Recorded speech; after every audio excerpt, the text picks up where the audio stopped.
Hi everyone, I'm Yunxin. My teammate is Duoer. Our project topic is adaptive gait generation of quadruped robot via RL method. Before introducing our methodology, I'd like to briefly talk about the background and our motivations. Most classical control strategies rely heavily on model derivation, which are not practical and also expensive. Our motivation to improve this includes using learning method, improving prior quality, and using model simulation environment. So in the end, we decide to use powerful RL, which perform better in both robustness and dynamic behavior. Now here comes the crucial part, the methodology. The first thing I wanted to address is our framework architecture. In this project, we designed an adaptive gait generation framework, which consists of 4 components: CPG, G-solver, RL trainer, and PD controller. And then we designed 2 kinds of experiment involving 3 different tasks. Later, I will provide detailed explanation for each component.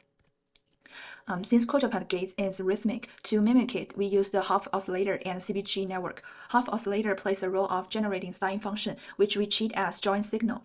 It mimics the neuron in biology domain. Since quadruped locomotion should follow some specific pattern, we create a hierarchy network. The first layer is for knee joints, and the second layer is for hip joints. As the arrows show, there are phase difference and weight relation between each 2 CPG. For example, figure 3 is a specific CPG network for chode gait. So now we have the original reference joint trajectory, but are they good enough for RL trainer? So as the dash box shown, traditional reference performance is unnatural because they rely heavily on manual parameter tuning. That's why we start to use GA algorithm, specifically as figure 8 shows. We take a complete period of CPG signal, sampling k points pk. At the same time, we take k additional points with initial value of 0 and add them to pk. We only need to update pk by updating the increment, which is generated by GA solver sampling. So you can see that in figure B, the improved foot trajectory shown in yellow dots is more natural than the original one shown in green dots. Now we have the satisfying initial reference. We are ready to do the learning part, which is the RL trainer. Here we are using the model-free method, SAC. In the RL trainer, the actor network contains 3 hidden layers and uses the ReLU function for activation. The critic network contains 2 hidden layers. The add-on optimizer is used for updating the weights of the neural network.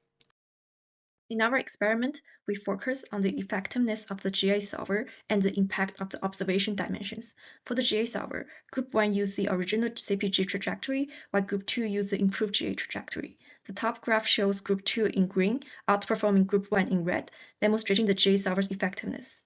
Next, we evaluate the observation dimensions. Group 0 had a lower dimension, and Group 1 had a higher dimension. The bottom graph shows Group 1 in red, achieving higher rewards than Group 0 in blue, indicating better performance with a higher observation dimension. The simulation results show the robot performing on flat terrain and a 20-degree slope, demonstrating stability and adaptivity. In conclusion, our framework integrating the SAK algorithm, CPG, and J-solver reduce exploration space and enhance learning efficiency. Our results show superior performance and improved terrain adaptability. Looking forward, we aim to diversify foot trajectories, optimize observation dimensions, explore sensor fusion, extend to different leg robots, and investigate complex environments. That's the end of our presentation. Thanks for listening.